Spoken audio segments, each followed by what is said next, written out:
Hawe whānā iwi e tonu, tēnā koutou, tēnā koutou, tēnā koutou katoa. Hi everybody, I gather that Pam and Gary have landed, that an initial meeting with Boris Johnson is being arranged. We expect a general election in December, having all sorted out. Gary's got it sorted, it's all on its way. So we'll wait and see when they get back, because they're right through, actually, I think, to the 31st of October. No, yeah, they're there till the whole Brexit thing. Anyways, we all know it's going to move on until the new year anyway.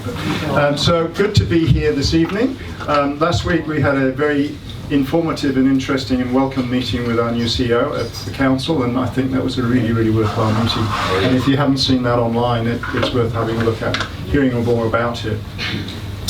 This week we have two very special people, and Patrick knows them really well, and I've asked Patrick if he would introduce them, and we look forward to this evening. Patrick. Can you turn it up, please? Turn it up. That's a very good thing to maybe have to do. Apparently you do it over here. Do you know? Yeah, there is something. What there is? This one here. Are you sure it's that one? Can you speak into it? I'm going to speak into it. Is that better? Is that better? Oh, yeah. Is that better? You can actually hear me now. That's great. Last week we were whistling and blowing and doing all sorts of damn things. Okay, and it does mean you really do, guys, you really do have to speak into the mic here. Okay. Patrick, please. All right. Thanks very much, Peter. Can you hear me all right? Get it close to the mic. There? Yeah. Lift it up a bit. Okay. That's good. Yeah, thanks, Peter. And it's my nice role of to introduce two people here. One who I've known for about 30 years, Claire Phillips, who's worked in the field for that long in the community generally, and specifically in the refugee and migrant community, and now she is the Principal Advisor Planning and Communities at the Christchurch City Council. And that role encompasses a lot of work with all the various ethnic groups in Christchurch, and particularly since March the 15th she's been seconded to, or given the brief to look after matters pertaining to the mosque from a City Council point of view, and she'll elaborate on that later on. But Claire has worked for the Office of Ethnic Communities, the Canterbury Development Corporation, the City Council, and various organisations and groups and initiatives. So she's a very knowledgeable person in this field. So thanks for coming along, Claire.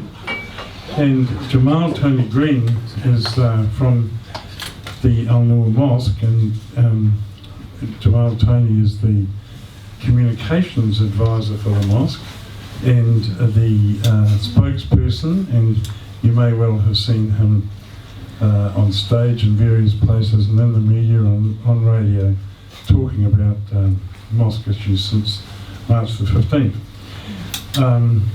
Jamal is a teacher by trade and has taught for nearly 20 years in Singapore, and has been a member of the mosque here for 20 years or so as well. And he's the author of several books and has got one in the pipeline at the moment as well. And so it's lovely to have you here, Tony. It's been great getting to know you over the years here, and the contribution that you make to the mosque. And Tony's, will be true to say, is an advisor to the fellow mosque leadership and things like that too. Well, he is part of the leadership, but a particular advisor to the imam and various other people. So thanks, you two. You're both very well credentialed in this field, and we look forward to having you here this evening. Thank you.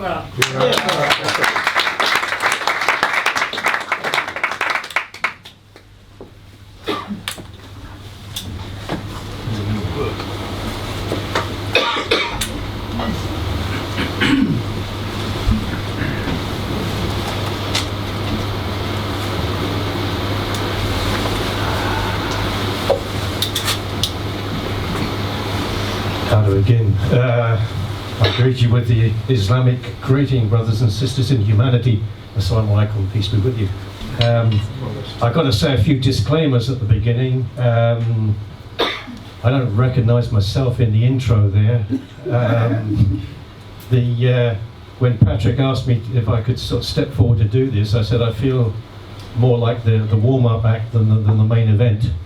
Or for those of you whose historical references go back a deal further, the B movie rather than the big feature. But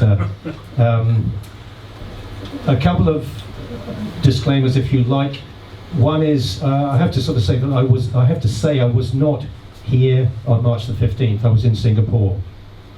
That sort of sets the scene a little bit,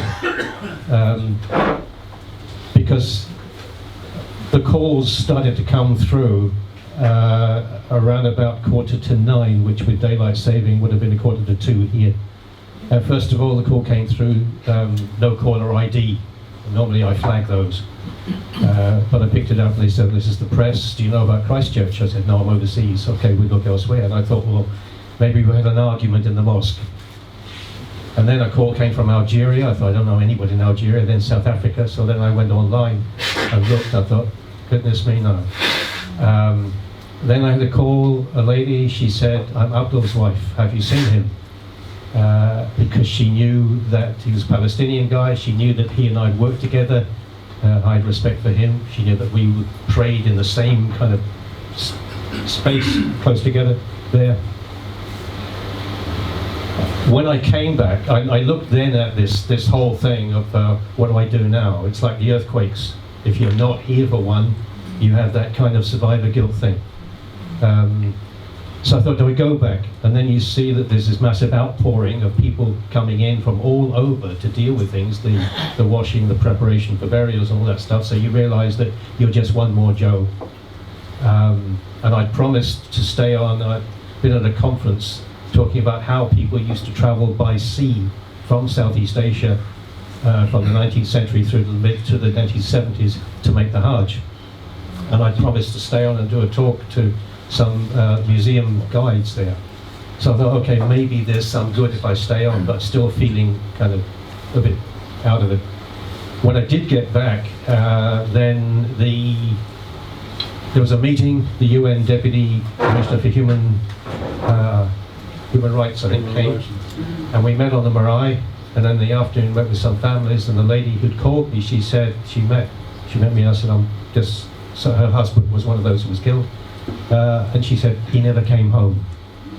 He never came home. And that phrase has stuck with me whenever I had to talk about this, because I had to do the talk. There were two concerts for Christchurch. One was in Auckland, one down here in Addington Stadium.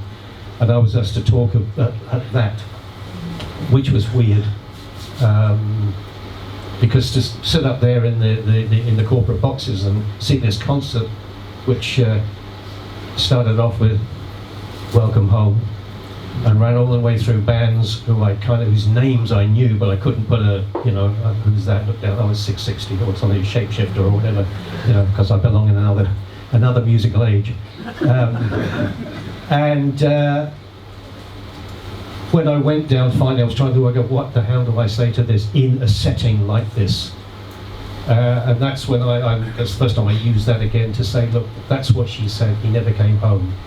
And I said, okay, this time, March this year, it's us, it's the Muslim community. But God forbid that tomorrow it's a Jewish community, or the next day it's a Hindu community, or whatever. And that people, obviously people go out and they get killed in traffic accidents, but not like this. So, when I got back, I met up with the President, Chagall, and I said, okay, I'll put my hand up if you want me to do something. So we formed an interim committee to try to deal with things, and he gave me the short straw, which was media. And that was and is a learning experience. And there's at least here, there's a kind of a coverage pre-March 15th of us, and a coverage after. But in amongst that also, there were all kinds of people that came in with all kinds of things, and people asking me wacky questions. But anyway, what we want to cut to is some of the things that struck us, and the reason why Claire is backing me up on this is because she and I were invited to Singapore on the 16th and 17th of September,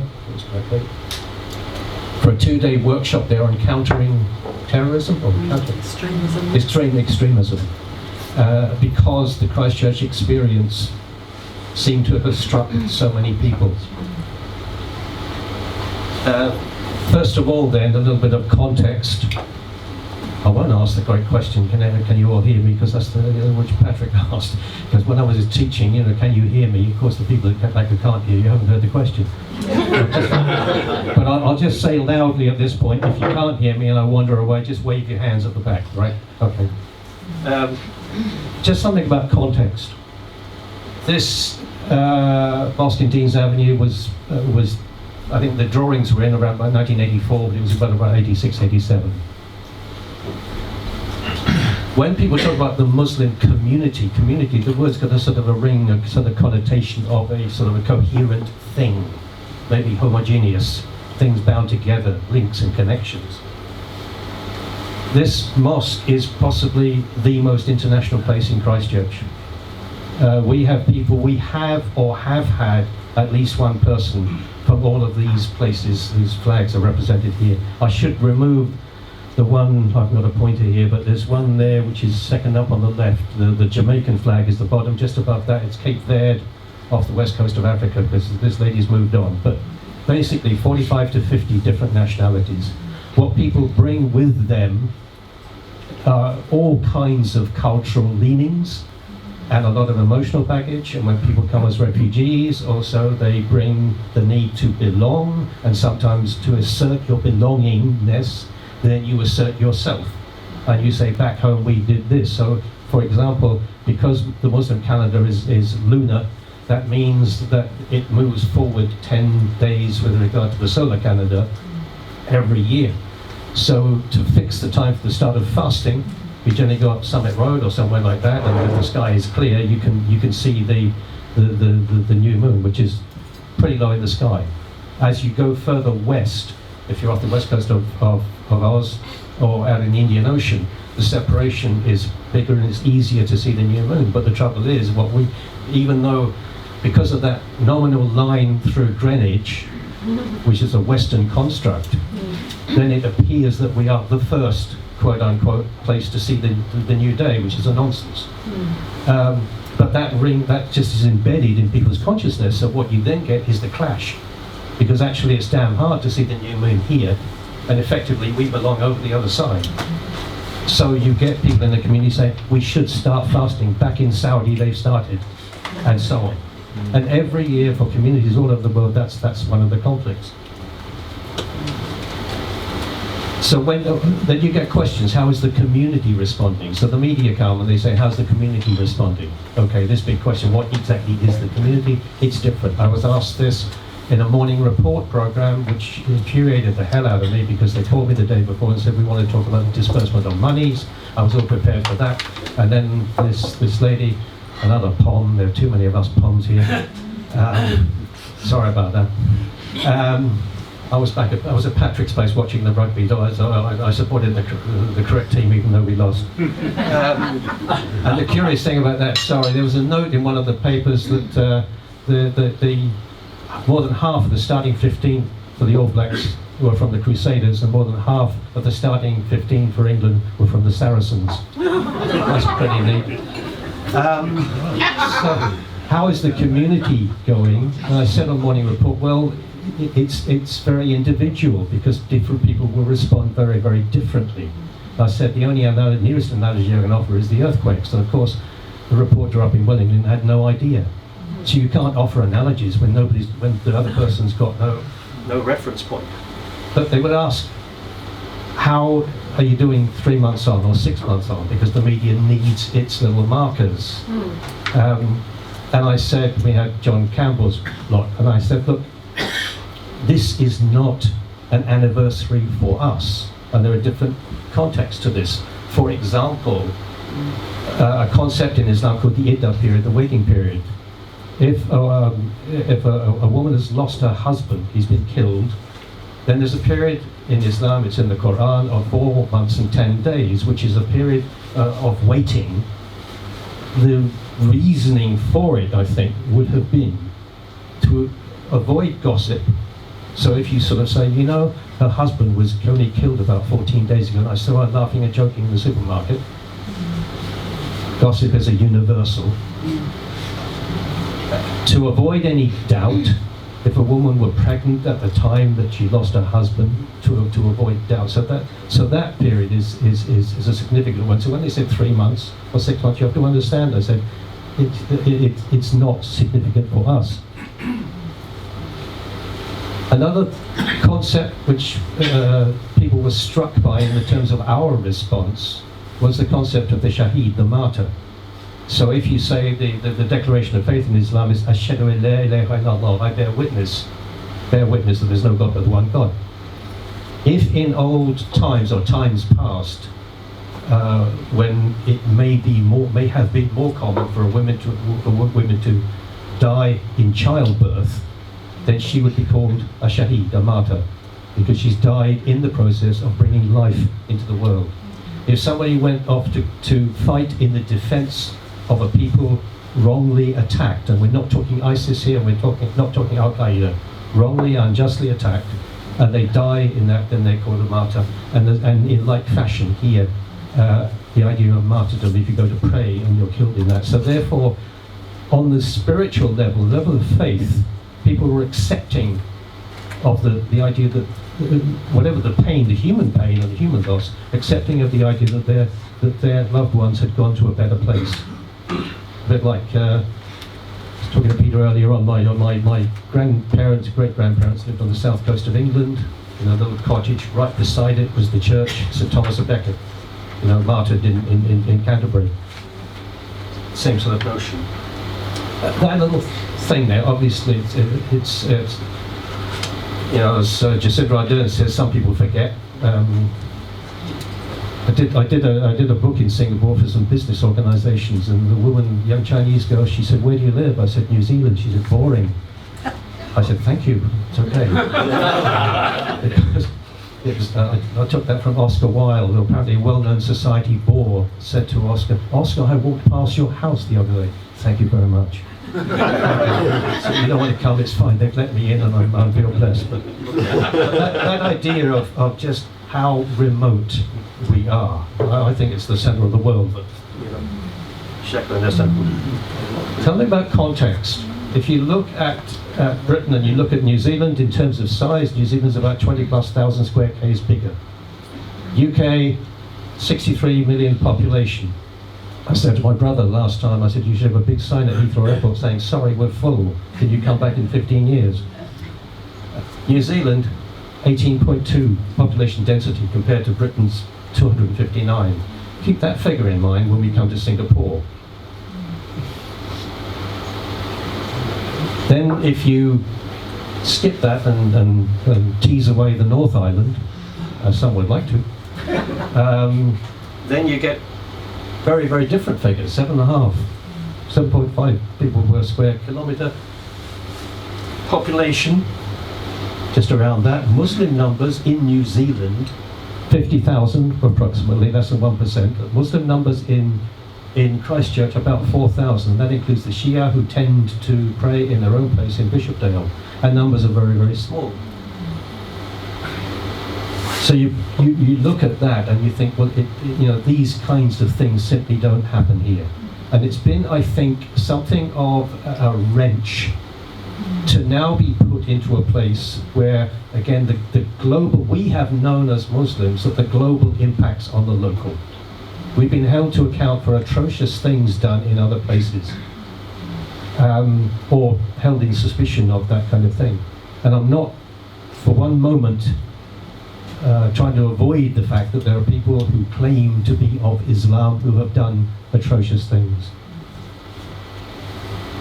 But you get these sort of things like, where do you look for the attack? This was something I dredged up. This is going off a bit of a tangent, but in Singapore in 1884, there was a report in the paper saying that they wondered whether that an enemy could come and land in an unlooked for and undefended spot. Fast forward to the 1940s and you had the biggest military disaster in the British Empire. But in 1884 they were already considering the possibility. In this particular case, the attack did not come from enraged Muslims, but rather from a very, very different quarter. confusion is initially. You had all this stuff, these guys who were in sniper training in Christchurch, finishing off their training, and then heard all that, so they came out on the streets, and initially you got the media stuff that was, hang on, we're not dealing with one, we're dealing with a whole bunch of these guys. And a flood of visitors. What we had was a flood of visitors. Maybe I'll just hand over to Claire here and invite her to say anything about the flood of visitors that council had to deal with. And then I'll talk about some of the visitors who came through the mosque, because what we became was like a kind of a consoling centre for the world. It was most curious. But, yeah, I was going to go back one before the flood of visitors. Yes, that's fine. Thanks, Tony. Kia ora koutou. I was just thinking about my role, and thank you, Peter and Patrick, for asking me to talk tonight. And I was quite clear with Patrick saying, I don't really want to speak, not that I mind speaking at all, but to me I'm getting the sense that more and more the Muslim communities need to tell their own stories, and those are amazing stories in their own right. But notwithstanding that, the Council has played a critical role in the response and the ensuing recovery. We represent the community in its broadest sense, and we work on behalf of the ratepayers, and it would be true to say that this was an attack on all of us.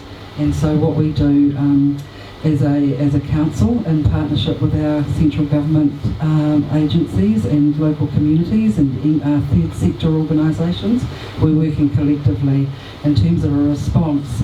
I was going to say, just before we talked about the flood of visitors, that the response to this mosque shooting was really unique, and I don't think that we really realised how unique it was until we go outside of the country and share our story. And I think both Tony and I were quite blown away really at how much interest there is around the world in what it is that makes New Zealand, and what it was. And I did say, as the people have asked us sort of what's in the water, but I thought that's probably not a very good thing to ask in terms of Christchurch, because many of us know what's in the water.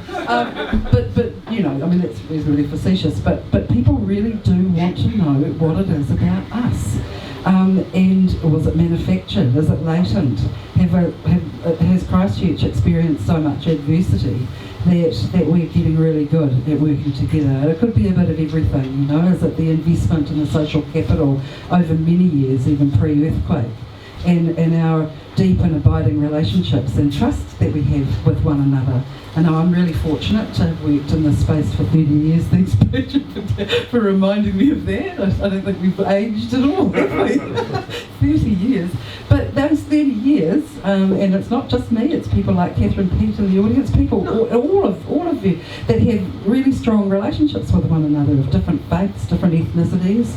I've been privileged to do that in a work environment, and so found that trust and access to the Muslim communities relatively easy to be able to identify who to work with and who needs support and that kind of stuff.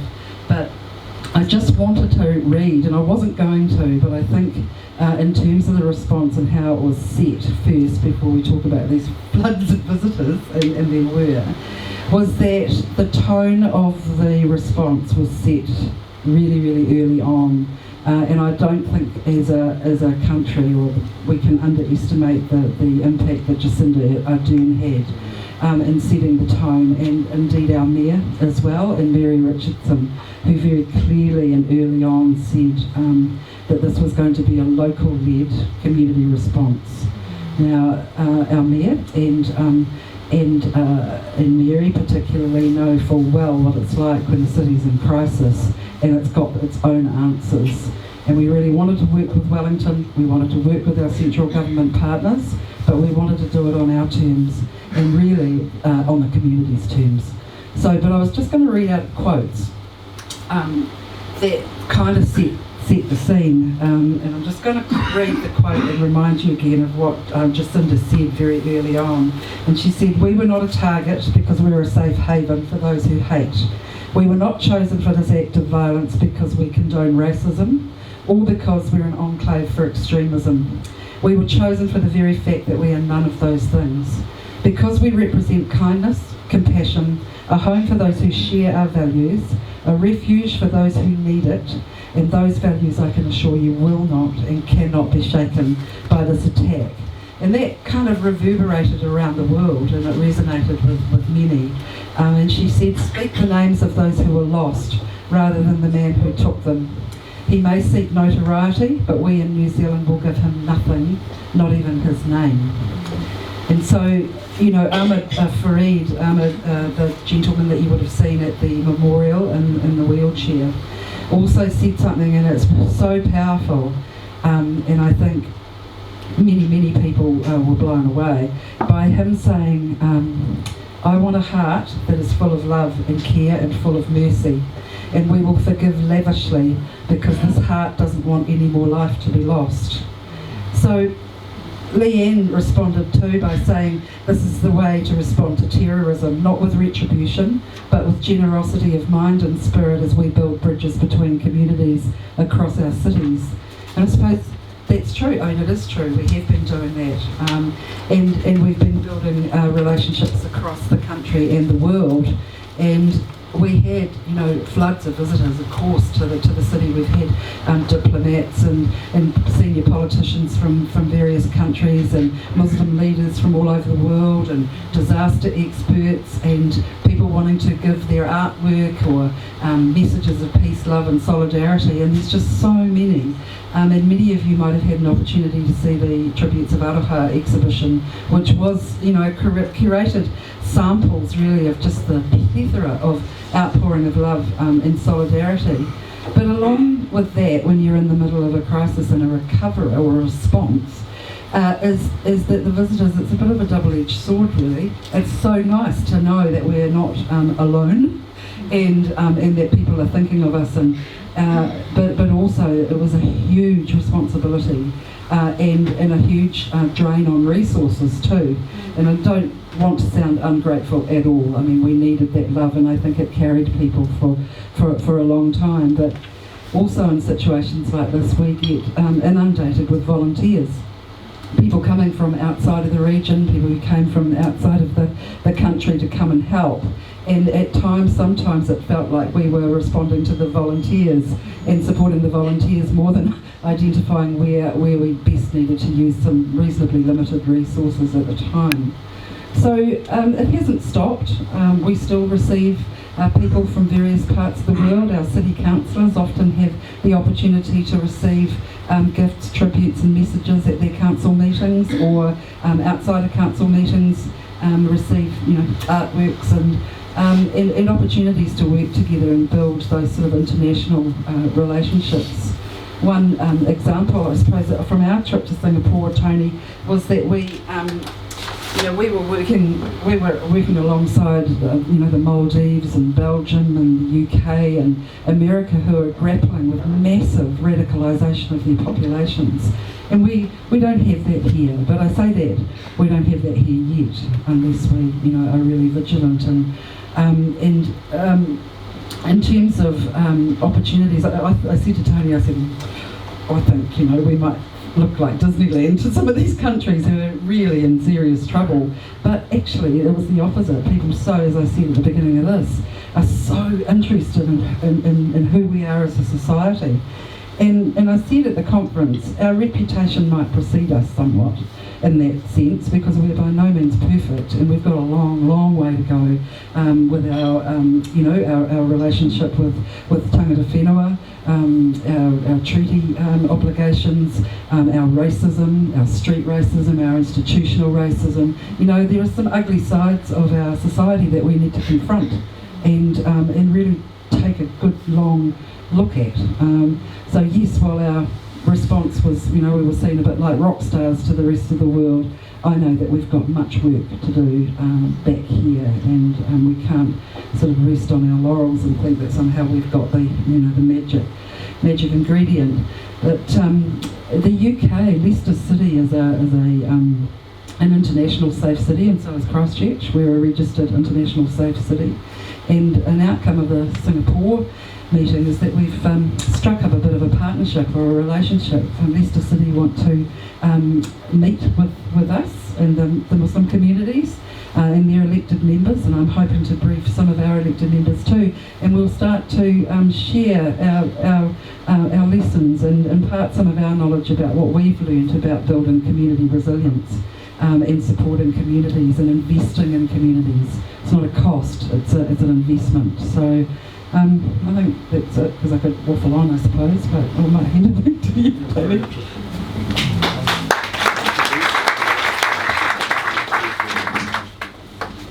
Thanks, Claire. I'll try to gallop through this a little bit. When I said a flood of visitors, we had people from all over the world.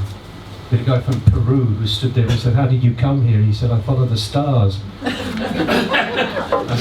I said, "What do you mean?" He said, "I was in Bahrain." I said, "Go east."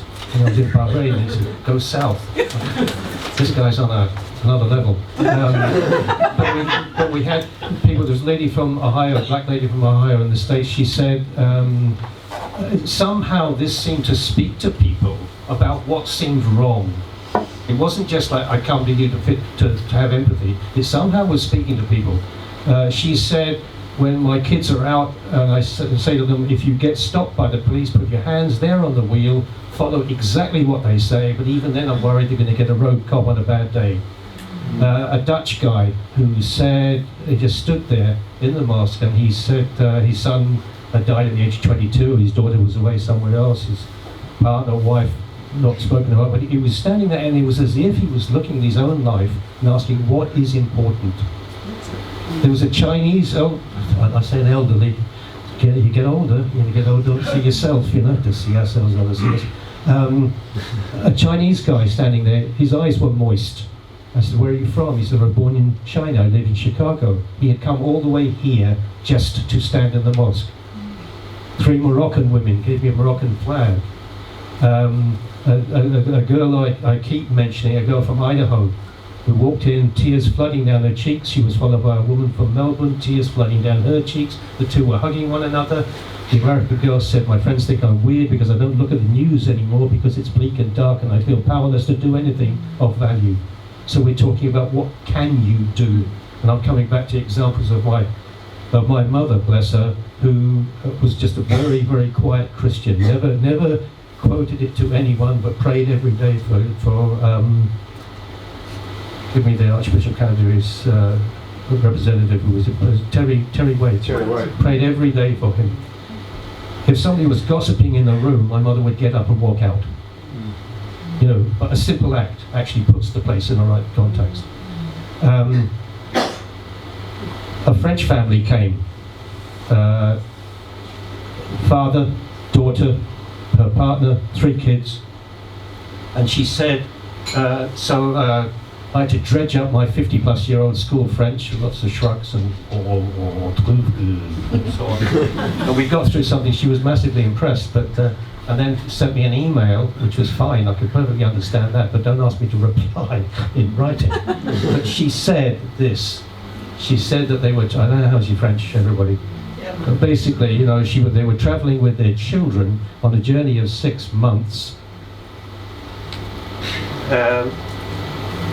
And we hope that through different countries, we're hoping to develop un cœur grand, a big heart, ouvert à la beauté, open to the beauty and the diversity of the world. And she said that the meeting there had helped them to believe en la vie et en la force de l'amour, in life and the force of love.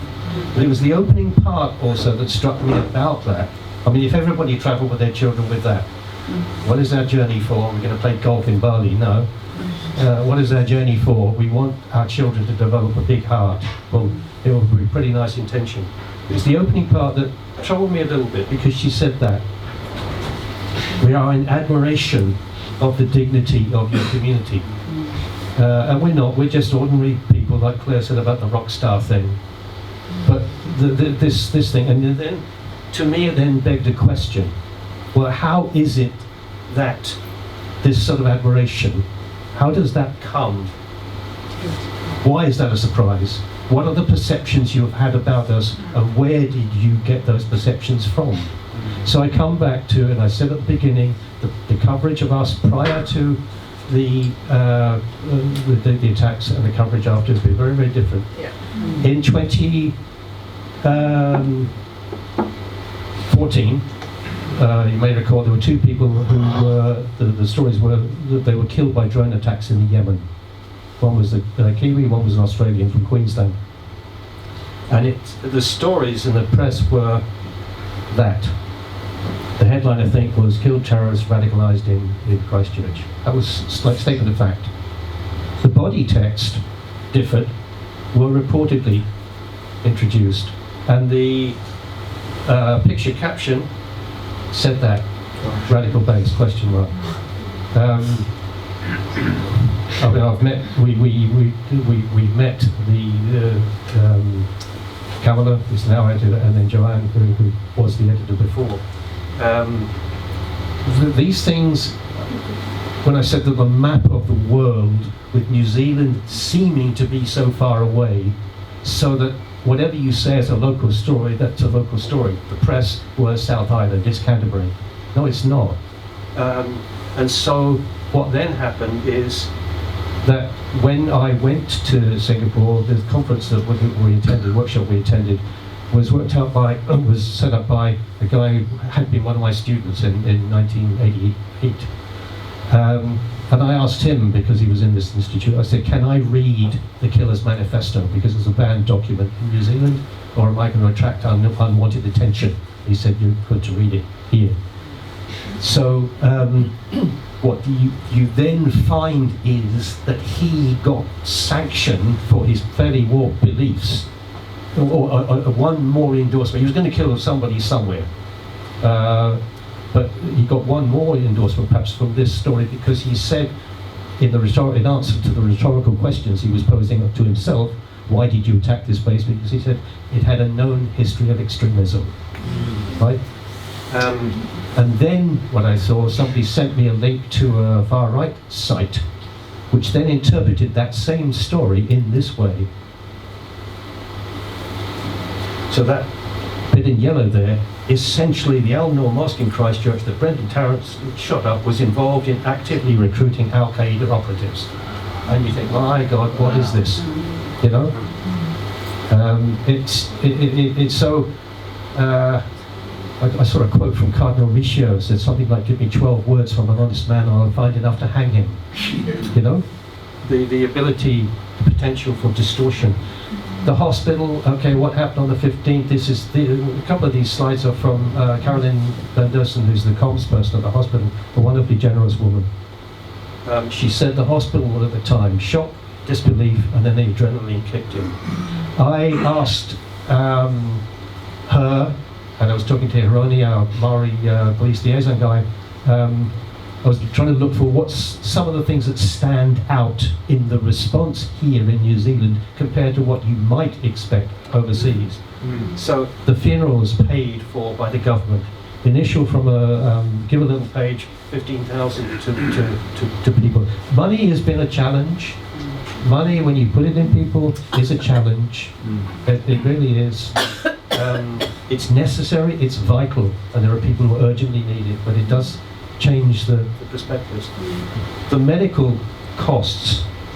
Now in Singapore there is not a free medical service, and I know from family contacts you can come out of hospital with very, very serious bills. This is the picture of the hospital from the slide that Carolyn from the hospital gave.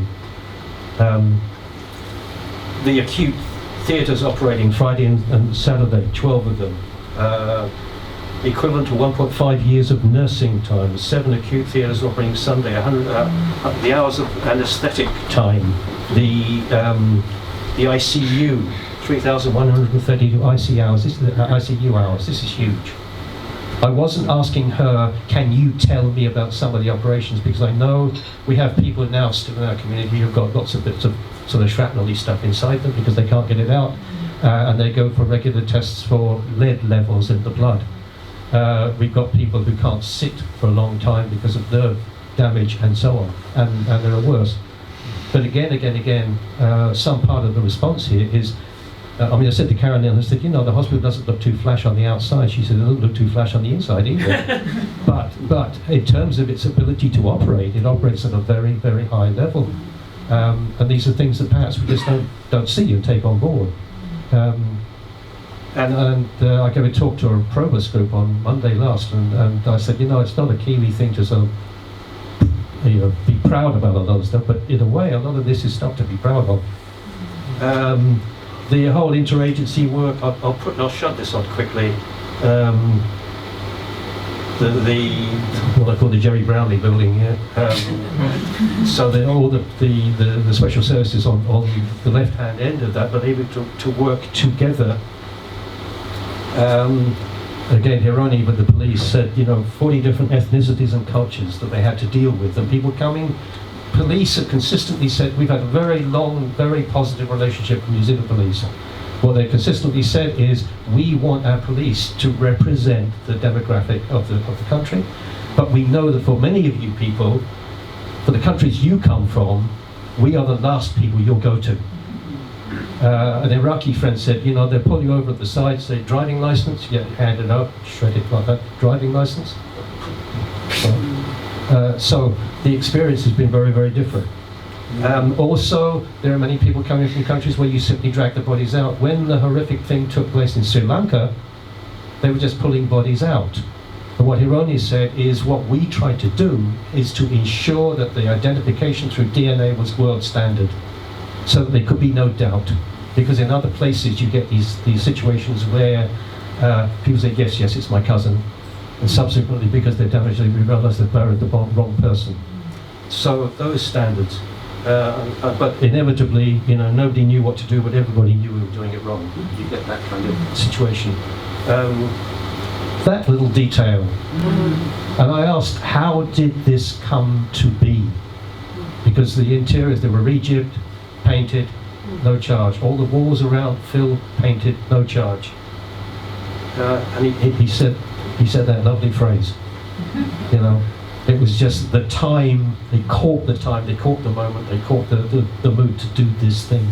And he said one of the odd payoffs from that is that if crime scenes are normally just cleaned on this and people just walk away, on this occasion it was cathartic for the serious crimes unit, because they saw the place cleaned, restored, and he said it was for them, it was like a blessing. Side issues you can get caught up with in all of this. We had some progress group visiting us some years ago. I came to the end of the session, one guy put his hand up and said, I've got one more question. I said, is it difficult? He said, can you support the Crusaders? I said, okay. But the Crusaders, I've had long talks with Colin Mansbridge, respectful talks. They're going through a serious, considered, mature discussion of the situation. And he said in one sense, I'm not revealing anything, he said, we have come from a place where we shouldn't have been, and we're trying to get to a place where we ought to be. And as I said, if people start to reflect, there's a Saracens rugby club in Rangiora. If people start to reflect on the World Cup semi-final, Saracens versus Crusaders, and the English are the Saracens, and the New Zealanders are Crusaders, whatever. So you get all that. Some of that's been dropped. But then we had somebody contact the mosque, and he said, we've had a lot of this. People say, I'd like to do this, I'd like to do that. We had some guy came over from the coast. One of our Muslim convert fellows met him. He said, he looked a bit dodgy, this guy. He looked like, and he said, I want to help somebody out. Hey, got a lot of money. I want to give a card to somebody who's stuck. I said, what kind of card? It was a damn great Holden or something. He said, doesn't seem appropriate. So I got some money, eh? And he said, what money? He said, well, I've got an eating place over there. Just handed out a bag full of money. People started saying, can you give it to this lady, this particular lady? So people did. They said, one of the ladies, Jamal, she said, I didn't even look at it. I just said, we had somebody contact us and say, I've got some tickets to a Crusaders game. Right, and he took some of the guys, the Somali guys, along, and they had a cracking good time, So don't let the media jump up any of this sort of thing. We have said clearly to him, this is your call. This is your call, it's not us. leadership, headscarf, this powerful sort of stuff here. I'll run this quickly through to the end. All the flowers out there, this couple lost their son, 35-year-old Hussein. Hazim on the right, he was standing there being interviewed by an Al Jazeera reporter in Arabic. A young lady came up and gave him a huge hug. And the Arabic interviewer was just looking on, sort of stunned, and he said, "Did you know her?" He said, "No." He said, "I've never seen this before." It's just like a simple thing, but he said, "I've never seen this before." And some words here from a young lady who did a whole load of interviews for a specific purpose, which I won't talk about yet, but hopefully we'll come to something quite powerful. She then transcribed them and put them into word clouds, interviewed people associated with them. You know, word clouds where the word most frequent is the cracked up font. This is it, a few of the interviews.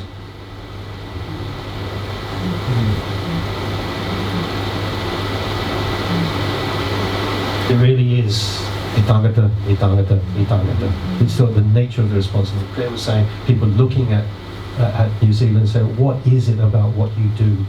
And it may be that is some part of the, you know, whatever the changes are in New Zealand that have been, that is there. I tried to say, I was interviewed on 14th of September. One thing I said at the end of that, I said, when we get to the end of this, I want to say one thing, and I wanted to make it absolutely clear that the people I'd spoken to who lost loved ones said, we will not endorse somebody else coming, like from a nominally Muslim side, and seeking revenge. But we, you know, that thing about he did not come home, she did not come home, should not happen to anybody else. So that's what you try to do. Carolyn said this, that at the end of the day, it's the people. All of the training can't work, but if you've got good people who work together, who know one another, who get on, that is part of our challenge now as a Muslim community, because we're all so different, and we have not had that togetherness.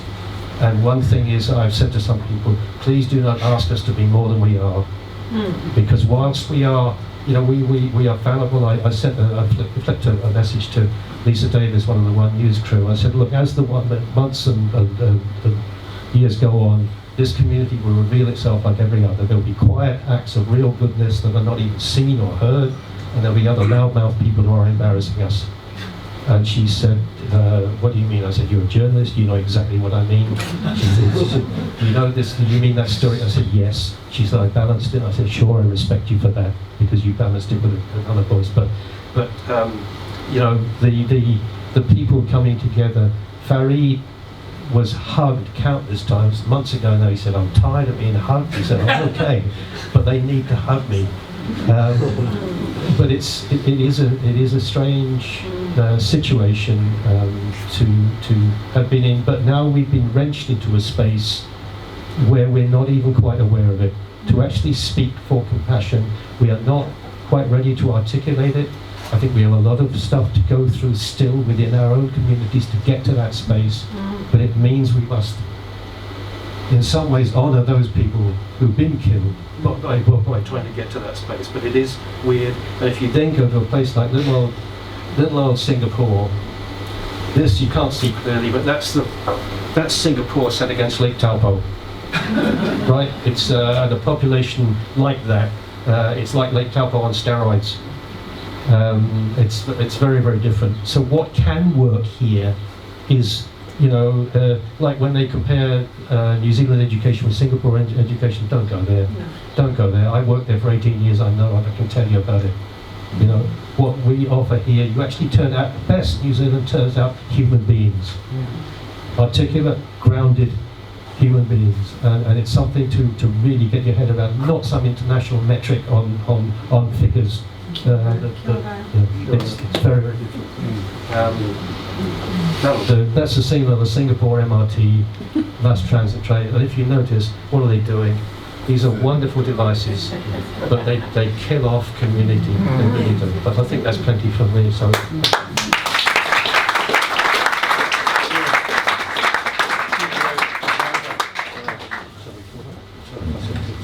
That's amazing. Thank you.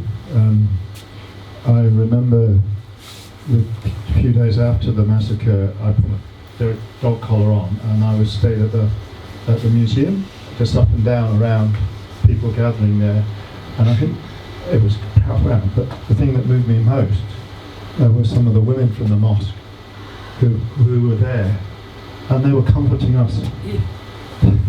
And you see all the people and they were just extraordinary sense of warmth and reaching out to us, people, many people who were profound. So thank you for all of that. There may be some comments that some of you anyone wants to make from here, or questions or anything. Not compulsory. No. I think just kind of speak for itself, actually. Yeah.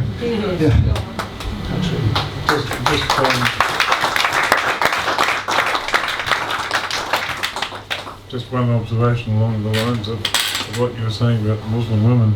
I was in hospital for a league business on the day of the shootings, and I knew a lot of the Muslim brothers and sisters who came in as injured people, and also people visiting injured people.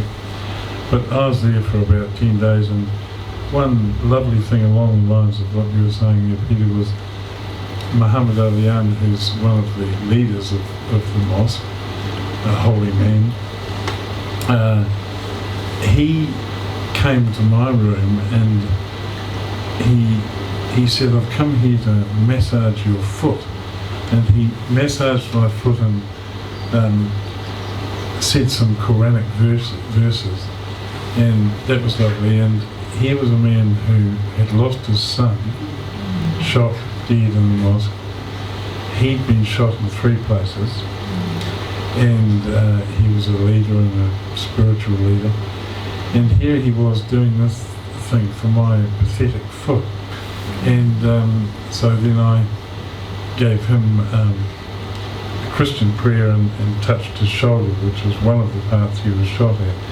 And the guys in the mosque said, in the room, once he'd gone, they said, "Are you a Muslim?" And I said, no. One joke said, "What the bloody hell are you doing all that for?"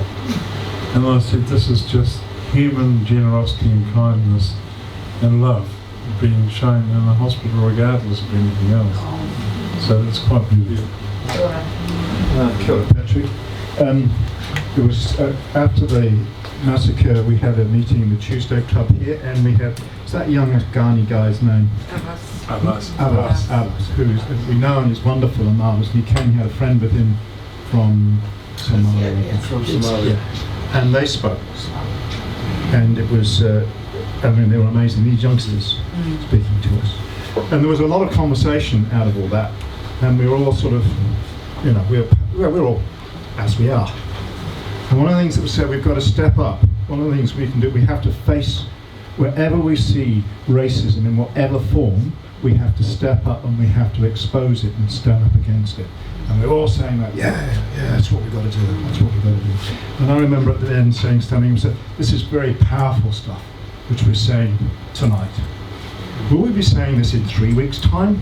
In 3 months' time? In 3 years' time? Because where we are, if we really want to stand alongside our brothers and sisters, then we've got to be strong and we've got to face this and face it in ourselves. So kind of thank you, but I also want to leave us with that sense of we're in this together and we need to face these things together. Kia ora, everybody. Thank you, both of you again.